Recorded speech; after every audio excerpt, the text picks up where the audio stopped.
بسم الله الرحمن الرحيم.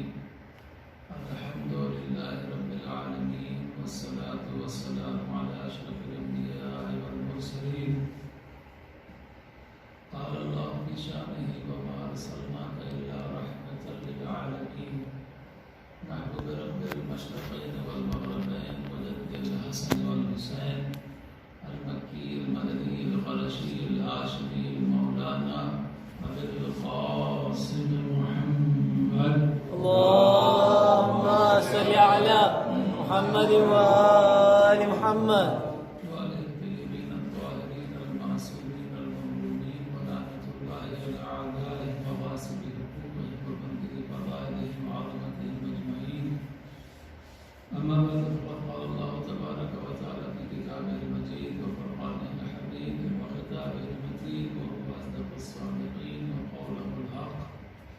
بسم الله الرحمن الرحيم. لا إكراه في الدين، قد تبين الرشد من الغي، ومن يكفر بالطاغوت ويؤمن بالله فقد استمسك بالعروة الوثقى لا انقسام لها، والله سميع عليم.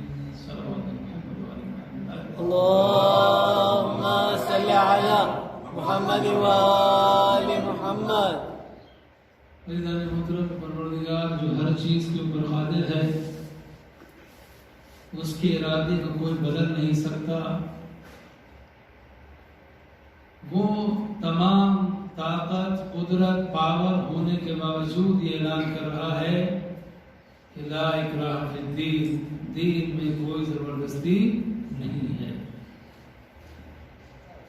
قد تبین الرشد من الغی، اس لیے کہ ہدایت گمراہی سے الگ ہو گئی. اب اس کے بعد میں جو کوئی بھی طاغوت کا، شیطان کا انکار کرے اور اللہ کے اوپر ایمان لائے تو اس نے ایسی مضبوط رسی کو تھام دیا ہے جو کبھی ٹوٹ نہیں سکتی. اللہ سمیع بھی ہے اور علیم بھی ہے، یعنی سنتا بھی ہے، سب کچھ سنتا ہے اور سب کچھ جانتا ہے. عزیزو، آج کا دور جہاں ہمارے بچے ان اسکولز میں پڑھنے کے لیے جاتے ہیں، کالجز میں جاتے ہیں، یونیورسٹیز میں جاتے ہیں، کہ جہاں پر دوسرے مذاہب کے لوگ، دوسرے دین کے فالوورز بھی ہوتے ہیں اور ان کی طرف سے اعتراضات ہوتے ہیں کہ اسلام میں یہ ہے، اسلام میں یہ ہے، اسلام میں یہ ہے. اس کے لیے ضروری ہے کہ ہم دین کو سمجھیں. ہم مسلمان ہیں الحمدللہ، لیکن اسلام کیا ہے اس کا سمجھنا ہمارے اوپر لازم ہے. ہم سمجھیں کہ اسلام کی عظمت کیا ہے، ہم دین کی معرفت کو حاصل کریں. اسلام شناسی جو ہے یہ ہونی چاہیے کہ ہم خود ہمیں دین کی معرفت، تاکہ جو ہمارا بچہ اگر اسکول میں جاتا ہے اور وہاں پر کوئی غیر مسلم، کوئی غیر مذہب اس سے سوال کرتا ہے کہ اسلام میں یہ خرابی ہے، اسلام میں یہ چیز ہے، تو ہمارا بچہ اس کو جواب دے سکے. یا بچہ آ کے ہم سے سوال کرے تو ہم اپنے بچے کو ایسا جواب دیں کہ وہ مطمئن ہو جائے، سیٹسفائیڈ ہو جائے. ورنہ بہت سارے کیسز ایسے ہیں ہمارے سامنے، آپ کے سامنے بھی ہیں، کہ انسان نے بچے کو اس لیے پڑھنے کے لیے بھیجا تھا کہ اس کی دنیا بن جائے، لیکن نتیجہ یہ ہوا کہ نہ وہ دنیا کا رہا نہ دین کا رہا، وہ اسلام سے ہی خارج ہو گیا. تو یہ ہماری ذمہ داری ہے، ہمارے لیے بچوں کے لیے ایسی تربیت دینا، ان کو دین سکھانا کہ انہیں کوئی گمراہ نہ کر سکے. اور کوئی اگر ان سے سوال کرے تو ان کے پاس سوال کا جواب ہو. اور اگر آپ لوگوں سے کوئی سوال کرے تو گھر پہ آؤ، اپنے پیرنٹس سے پوچھو، ماں باپ سے پوچھو، بزرگوں سے پوچھو، مولانا صاحب سے پوچھو، جب تک اطمینان نہ ہو جائے کہیں تمہیں خاموش ہونا نہ پڑے. تو جو اعتراضات ہیں اسلام پر، اس میں سے ایک بڑا اعتراض کیا ہے کہ اسلام زبردستی سے پھیلا ہے، تلوار کے زور پر، یہ مارا، وہ قتل کیا، یہ جنگ، یہ جنگ، یہ جنگ. پوری تاریخ اسلام لوگ کہتے ہیں کہ دیکھو اتنی جنگیں ہیں. اسلام خون کے اوپر جو ہے اسلام کی کشتی چلی. اب اس کے لیے ضروری ہے کہ ہمیں اسلام کی تاریخ معلوم ہو، ہسٹری معلوم ہو کہ اسلام کی تاریخ کیا ہے۔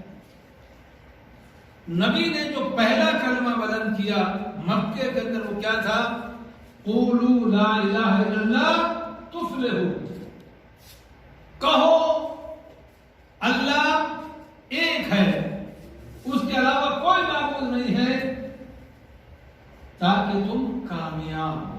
نبی کیا چاہتے ہیں کہ یہ مکے والے کامیاب ہو جائیں، سکسیسفل ہو جائیں۔ وہ بدلے میں کیا کرتے ہیں کہ رسول اللہ کو پتھر مارتے ہیں، راستے میں کانٹے بچھاتے ہیں، کوئی کہتا ہے معاذ اللہ مجنون ہے، دماغی حالت ٹھیک نہیں ہے، کوئی کہتے ہیں جادوگر ہے۔ رسول نماز پڑھا رہے ہیں، نماز کی حالت میں پیغمبر کے اوپر اونٹ کی اوجی لا کے ڈال دی جاتی ہے، رسول اللہ کو قتل کرنے کا پلان کیا جاتا ہے۔ اتنے ظلم، اتنے مظالم پیغمبر پر، اور جن لوگوں نے اسلام قبول کیا ان کے اوپر ظلم، کتنے ظلم۔ میں ایک نمونہ پیش کرتا ہوں آپ کو۔ جناب بلال گئے غلام سے، لیکن ہو سکتا ہے کہ کوئی غلام ہو لیکن معرفت اس کی آقا سے زیادہ ہو، انہیں معرفت رسول حاصل ہو گئی، معرفت اسلام حاصل ہو گئی، کلمہ پڑھ کے مسلمان ہو گئے۔ اب جو ان کا آقا تھا اس کو معلوم ہوا تو اس نے ان کو مارنا پیٹنا شروع کیا کہ اسلام چھوڑ دو۔ انہوں نے کہا کہ میں اسلام نہیں چھوڑوں گا۔ اب مجبور تھے کیونکہ غلام تھے، غلام جا نہیں سکتا کہیں بھی، اسے اپنے آقا کے پاس ہی رہنا ہے۔ انہوں نے کہا کہ میری جان جا سکتی ہے لیکن اسلام کو نہیں چھوڑوں گا۔ اب جو ٹارچر کیا جاتا تھا جناب بلال کو، کیا انداز ہے، لے جانے کے بعد وہ عرب کا ریگستان، اور اس ریگستان میں جب وہ ریت تپ رہی ہوتی تھی دھوپ کی وجہ سے، تو جناب بلال کا پیراہن اتار کے اسے اس ریت کے اوپر لٹایا جاتا تھا، اور وہ پتھر جو تپ رہے ہوتے تھے وہ ان کے سینے کے اوپر رکھے جاتے تھے۔ کہتے تھے کہ کہو کہ محمد اللہ کے رسول نہیں ہیں، لات خدا ہے، حبل خدا ہے، منات خدا ہے۔ جناب بلال کیا کہتے تھے؟ احد احد احد، وہ ایک ہے، وہ ایک ہے، وہ ایک ہے۔ یعنی ان کے ظلم کی انتہا ہو گئی، لیکن جناب بلال کا صبر ختم نہیں ہوا۔ نتیجہ یہ ہوا پھر کبھی چٹانوں پہ کھینچتے ہیں، ظلم کر رہے ہیں۔ رسول اللہ نے جو کیفیت دیکھی اس کے بعد پیغمبر نے ان کو جناب بلال کو آزاد کیا۔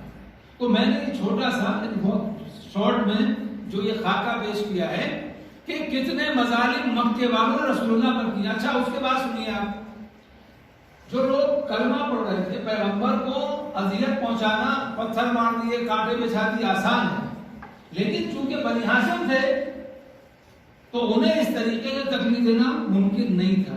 تو جو لوگ کلمہ پڑھتے تھے، مسلمان ہوتے تھے، نو مسلم، ان کو اتنی اذیت کہ رسول اللہ نے ان کو مشورہ دیا کہ تم ہجرت کر کے حبشہ چلے جاؤ، ایتھوپیا۔ اب ایک چھوٹا سا گروپ تھا جو آیا وہاں سے ایتھوپیا۔ دیکھیے انسان، آج ہم لوگ بات کر رہے تھے کہ کبھی کبھی یہ ہوتا ہے کہ انسان کسی کو ذلیل کرنے کی کوشش کرتا ہے، لیکن اسی عمل سے اللہ سبحانہ و تعالیٰ اس کی عزت کو بڑھا دیتا ہے۔ انہوں نے ظلم کیے مکے میں۔ اب جو یہ مسلمان آئے تھے تھوڑے سے، ایتھوپیا، حبشہ کے لوگوں کو کیا معلوم کہ بھائی کہاں پہ اسلام میں کس نے کہا ہے کہ اللہ کے رسول ہے۔ پیچھے سے کفار قریش نے اپنا ایک ڈیلیگیشن بھیجا کہ تم بادشاہ کے پاس جاؤ اور ان سے کہو کہ ان لوگوں کو ہمارے حوالے کرو، انہوں نے ہماری اہانت کی ہے، ہمارے خدا کو برا کہا ہے، ہم انہیں لے کے جائیں گے، ان کو سزا دیں گے۔ تو یہ آئے تو تھے ان کو ذلیل کرنے کے لیے، لیکن اللہ نے اسی کو ذریعہ بنایا اسلام کی تبلیغ کا، کہ جب کیس نجاشی کے پاس پہنچا، جو وہاں کا کنگ تھا، بادشاہ تھا، اس کے پاس پہنچا اور اس نے دونوں کی باتوں کو سنا، تو نجاشی نے فوراً دل میں اس بات کا اقرار کر لیا کہ محمد اللہ کے برحق رسول ہیں۔ اللہم صلی علی محمد و آل محمد۔ اور اسلام وہ جو مکے میں تھا وہ کہاں تک آ گیا؟ حبشہ، اور پھر اس کے بعد دوسری ہجرت ہوئی، پھر اور مسلمان آئے، اور پھر یہ سلسلہ ایسا قائم ہوا کہ اسی حبشہ سے نجاشی کے ذریعے سے رسول اللہ کے گھر میں ایک ایسی کنیز پہنچی کہ اس کنیز کو وہ عزت حاصل ہوئی جو دنیا کی شہزادیوں کو بھی نصیب نہیں ہے، کہ جب بھی جناب فاطمہ زہرا کا تذکرہ ہوتا ہے جناب فضہ کا بھی ذکر ساتھ میں ہو جاتا ہے۔ صلوات اللہم صلی علی محمد وآل محمد۔ یہ ہے اسلام کہ وہ بلال جو غلام تھے رسول اللہ نے ان کو آزاد کروایا، اور اس کے بعد صرف آزاد نہیں کروایا بلکہ بلال کو گلدستہ اذان پہ پہنچایا، تم اذان دو گے مدینے میں آ کے نا، اب اذان ہو رہی ہے، اذان کون دے گا؟ بلال۔ کیوں بھائی؟ یہ عرب نہیں ہے، ان کی زبان عربی نہیں ہے، اور عربوں کے یہاں بہت زیادہ تعصب تھا، انہیں اپنے عرب ہونے میں ناز تھا۔ ایک کالا آدمی، ایک آدمی جس کی زبان عربی نہیں ہے، وہ اذان دے گا؟ اذان کا ایسا مسئلہ نہیں تھا کہ فخر کی بات تھی اذان دینا۔ اذان نازل ہوئی، جبریل لے کے آئے، اور اس کے بعد رسول اللہ نے مولا علی کو حکم دیا، مولا علی نے جناب بلال کو تعلیم دی۔ اب جناب بلال جو ہے اذان دے، ناگوار تھا۔ اسلام کیا کہتا ہے؟ جناب بلال کون ہے؟ حبش کے رہنے والے ہیں، رنگ کالا ہے، غلام تھے، آزاد ہوئے ہیں، لیکن اس کے بعد پیغمبر نے تمام عربوں کے درمیان سے بلال کو گلدستہ اذان پہ پہنچا کے بتایا اسلام قبیلے اور نسل کو نہیں دیکھتا، اسلام کردار کو دیکھتا ہے۔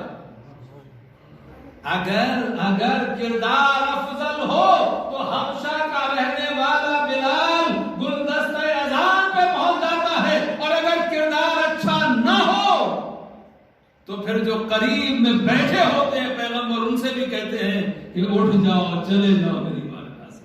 صلوات محمد والے محمد۔ اللہم صلی علی محمد وآل محمد۔ بہت توجہ بدل کی چاہتا ہوں جانبوں کے اس میں۔ تو اب اس کے بعد میں اگر میں اور چیزیں پڑھوں جو ظلم ہوئے ہیں، بہت سارے جو بھی نو مسلم تھے بیچارے زیادہ غریب لوگ تھے، جو لوگ اسلام شروع میں انہوں نے قبول کیا ہے وہ زیادہ غریب لوگ تھے، ان پہ ظلم زیادتی۔ سب سے پہلی جو خاتون اسلام میں شہید کی گئی ہے جناب سمیہ، حضرت عمار یاسر کی والدہ، باپ کو بھی شہید کیا گیا۔ دیکھیے اسلام یہ ہے، نعمت کو سمجھیے۔ آج ہم لوگ چند ٹکوں کے لیے اپنا ایمان بیچ دیتے ہیں، اس پیسے کے لیے اپنے ایمان کا سودا کر دیتے ہیں جس کا پتہ بھی نہیں ہے کہ کل میرے پاس رہے گا کہ نہیں رہے گا۔ ذرا نے اپنے ایمان کو خراب کر دیا چند سکوں کے لیے۔ آپ سوچئے جناب عمار یاسر کو سلام کیجئے، ماں سمیہ باپ یاسر دونوں کو لے جا کے اسی طریقے سے ریگستان میں تڑپا کہ قتل کر دو، مار تو ختم ہو گئی بات نا، لیکن مار کے پتھروں سے مار رہے ہیں، ریت پہ لٹا رہے ہیں، پتھروں پہ کھینچ رہے ہیں، مسلسل یہ ٹارچر کیا جا رہا ہے، یہاں تک کہ جناب یاسر کو بھی شہید کر دیا گیا، جناب سمیہ کو بھی شہید کر دیا گیا، اور اس کے بعد جناب عمار کو بھی اتنی تکلیفیں دی گئی، پکڑ پکڑ کے راستے میں مارا، سب کچھ کیا، لیکن عمار نے اسلام نہیں چھوڑا۔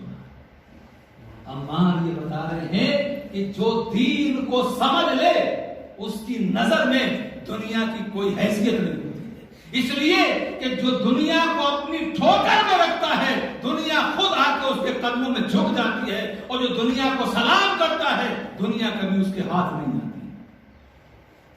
اب میں جملہ یہاں پر بیچ میں کہنا چاہتا ہوں آپ حضرات سے کہ اگر آپ کی سمجھ میں بھئی بڑی بات ہوتی نہیں، اصحاب رسول کا تذکرہ، اصحاب رسول کی شان بیان نہیں کرتے، میں نے جناب بلال کی بات کی، یہ بھی صحابی ہیں، جناب عمار بھی صحابی ہیں، جناب سمیہ جو ہے وہ صحابیہ ہیں، جناب یاسر بھی صحابی ہیں، چار صحابیوں کی بات کی نا۔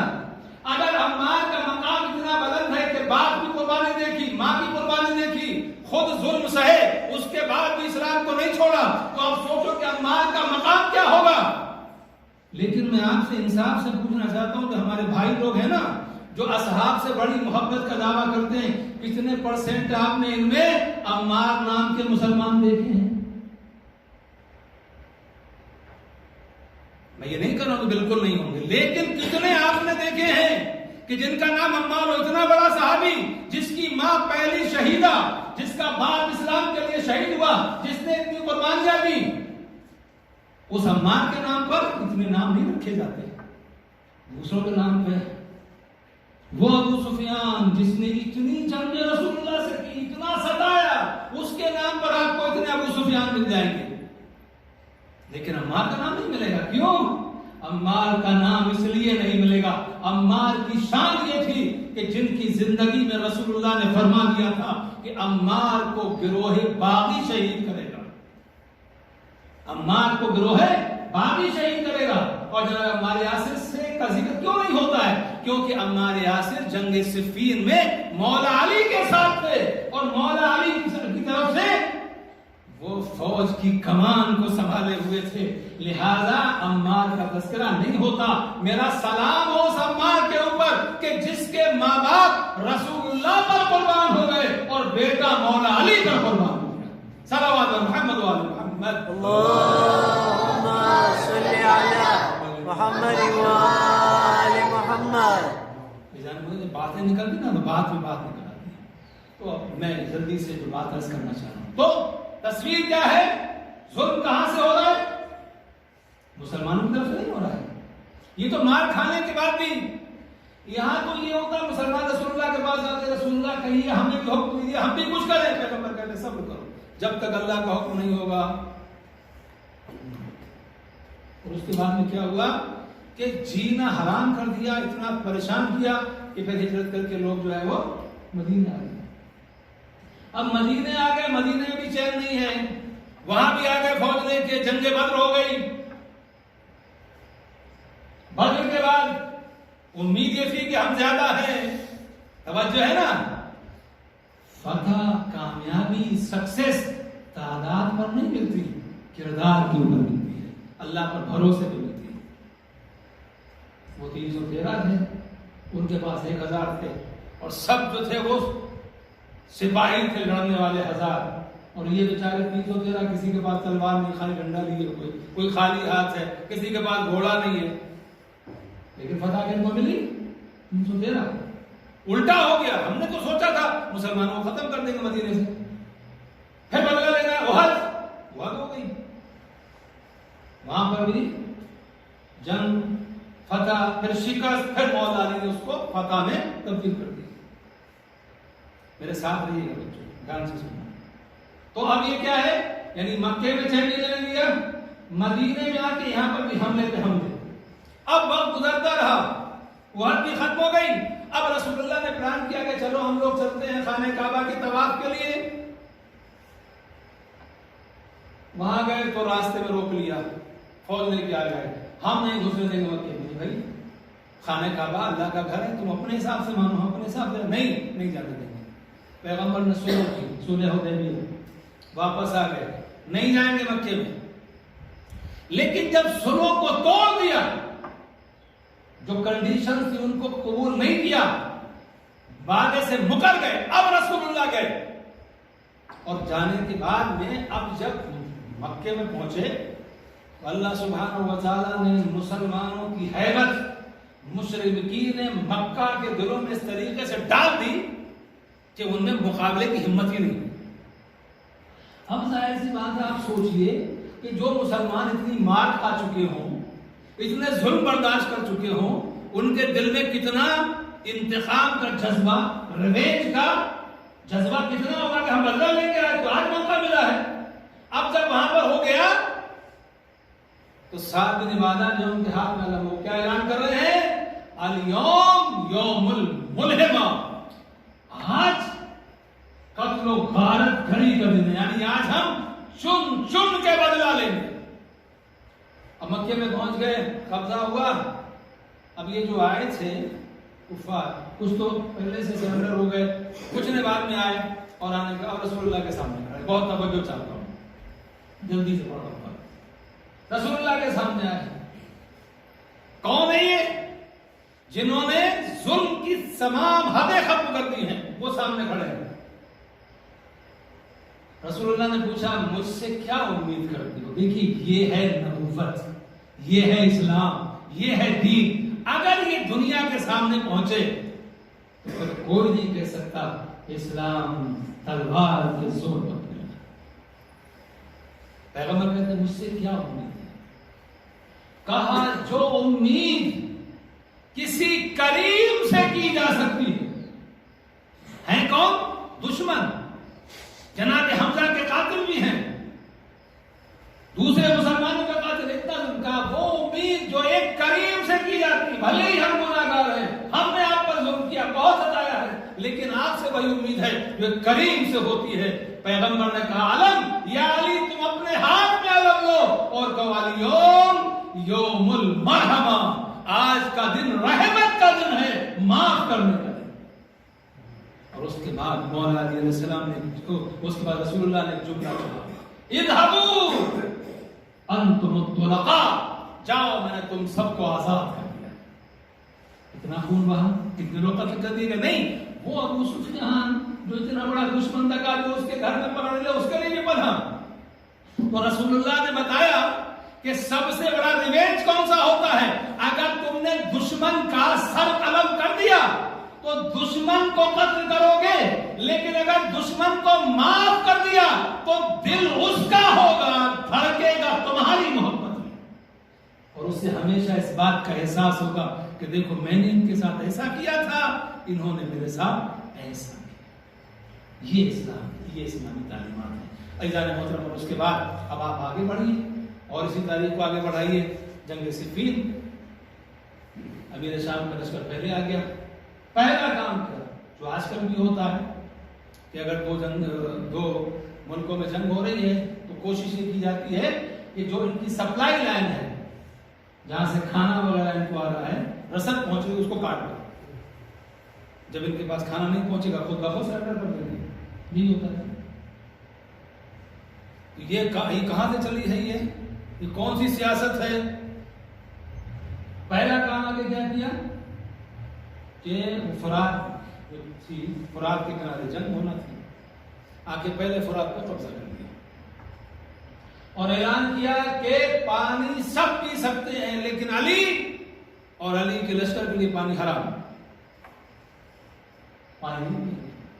لوگ آئے مولا علی کے پاس اور مولا علی سے آنے کے بعد میں کہا کہ یا علی فرات پہ قبضہ ہو گیا، پانی اب کیا ہوگا؟ امام کا پریشان ہونے کی کوئی بات نہیں ہے۔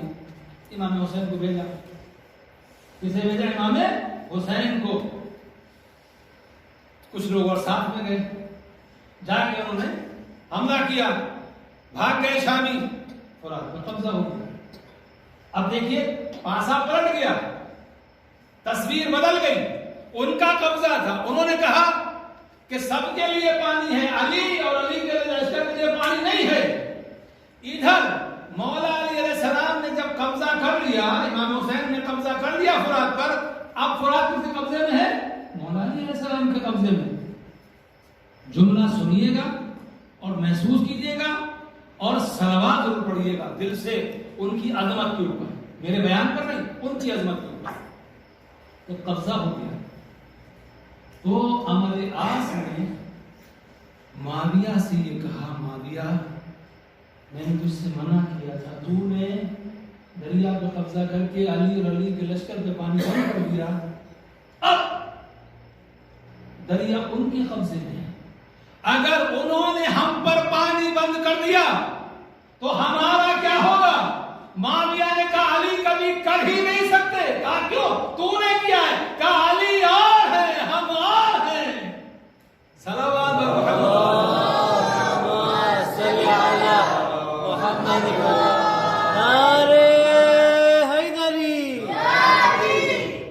ہم نے کچھ بھی کیا ہو لیکن ہم جانتے ہیں علی ایسا کر ہی نہیں سکتے ہیں۔ تو دیکھیے تعریف وہ ہوتی ہے، مدح وہ ہوتی ہے، ستائش وہ ہوتی ہے، اپنے تعریف کرے یہ تعریف نہیں ہے، جو آپ کا کھلا ہوا دشمن ہے وہ تعریف کرے ہم اور ہیں، علی اور اس کے بعد پھر مولا علی علیہ السلام نے، ادھر یہ باتیں ہو رہی تھی، ادھر میرے مولا نے کہا اعلان کر دو دریا پہ ہمارا قبضہ ہے، لیکن پانی سب کے لیے ہے، جس کا جی چاہے، چاہے دوست ہو یا دشمن ہو، سب پانی میں۔ یہ کردار کس کا ہے؟ مولا علی علیہ السلام کا۔ یہ مولا کا کردار ہے۔ اب اگر میں ایسی بات ہے کہ مجلس میں تاخیر ہو گئی، تھوڑا سا میسج بھی دینا ہے۔ کبھی یہ اسلام اور ہمیں مسلمان، کبھی ہم غور کریں کہ کیا ہم اتنا بڑا دل کر سکتے ہیں؟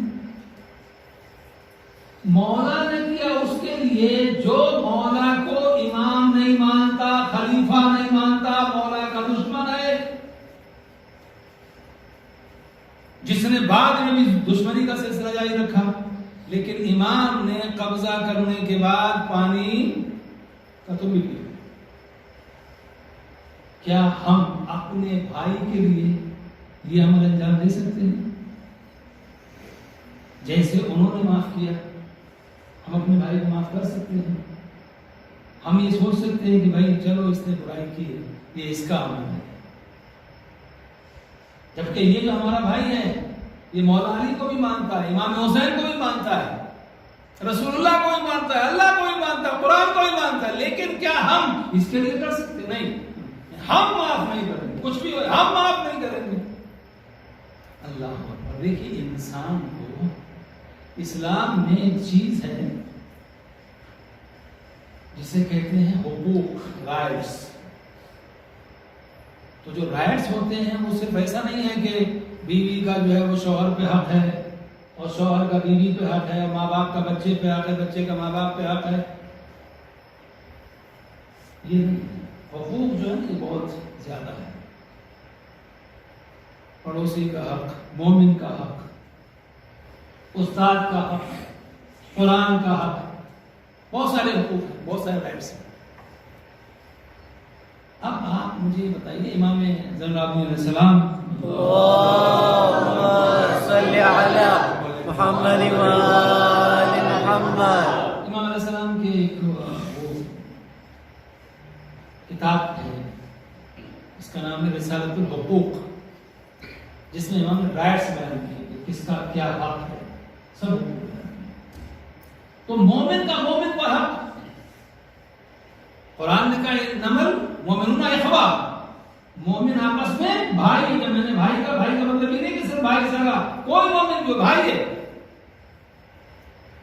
تو مومن کا حق کیا ہے؟ آپ میں سے بہت سارے لوگ زیارت کے لیے گئے ہوں گے، آقا سے ملاقات ہوئی ہوگی، اللہ سبحانہ و تعالیٰ آقا کو صحت کے ساتھ لمبی عمر عطا کرے۔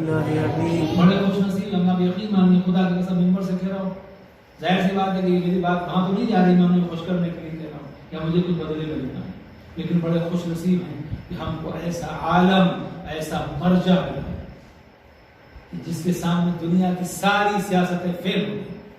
جو معمولی گھر میں رہتا ہے، ہم کو ظاہر ہے کوئی دیکھتا بھی نہیں، کوئی نیٹ ورک اس کے پاس ہے، لیکن وہ کون سا نیٹ ورک ہے جو بھلے یہاں سے نہ جڑا ہو لیکن وہاں سے جڑا ہوا ہے۔ کیا کہتے ہیں؟ یہ میری آج کی مجلس کا آپ حضرات کے لیے میسج ہے، یعنی آپ سے مراد یہ کہ میں اپنے لیے، کیونکہ میں آئینہ صاف کر رہا ہوں تاکہ اپنے چہرے کو غور سے دیکھ سکوں۔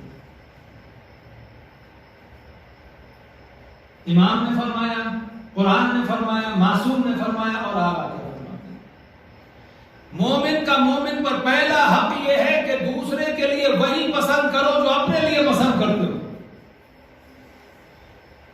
اب میں آپ سے پوچھنا چاہتا ہوں انصاف سے، میں یہ پسند کروں گا کہ کوئی میرے پیچھے میری غیبت کرے؟ کروں گا پسند؟ نہیں کروں گا نا۔ اگر میں سنوں کہ فلاں میری غیبت کر رہا تھا، کتنا برا لگے گا مجھے؟ تو جب میں اگر دوسرے کی غیبت کر رہا ہوں تو مجھے سوچنا چاہیے کہ اس کا حق وہی ہے کہ جو میں اپنے لیے پسند نہیں کرتا ہوں مجھے اس کے لیے پسند نہیں کرنا چاہیے۔ میں چاہتا ہوں میرا بیٹا سب سے زیادہ آگے بڑھ جائے، میرا بچہ پڑھے لکھے بڑی پوسٹ پر جائے، یا بزنس میں بہت آگے جائے، فیکٹریوں کا مالک ہو جائے۔ تو یہی سوچ میری دوسرے مومن بھائی کے